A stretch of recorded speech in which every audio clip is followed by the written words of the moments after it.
I brought our speakers. It's Cali 4 design, which is something that I designed new for the show. And it's a floor standing speaker and is able to be driven with one amplifier or bi-amplified.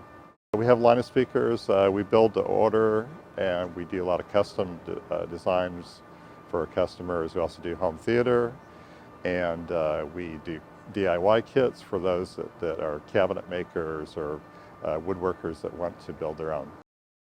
Since we're internet direct only, we don't have dealers that can represent us, and the show is a good way to get out and actually meet people. And since we are direct to the consumer, they can talk directly to the designer, who's me.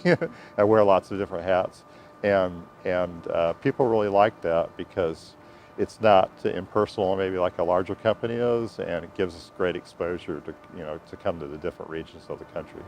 I do all the design work myself, and I work from the bottom up. So I design the cabinetry layout and the speaker combinations, which sometimes are at the request of a customer.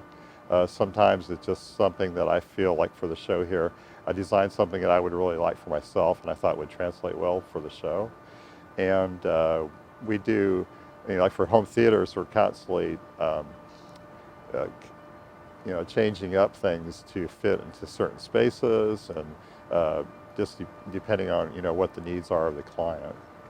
A lot of audiophiles are kind of like techie, sort of equipment oriented.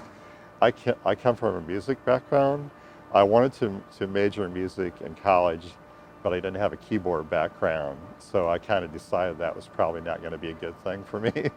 And I decided that at that point I wanted to go to business. So I actually have a business degree, and then I taught myself how to design speakers just from reading all that I could and gathering information from different sources.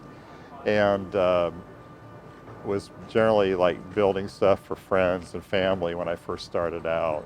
And then people would come to me and say, hey, why don't you make a business out of it? So it kind of just grew into that, and I've had Selah Audio for the last 15 years.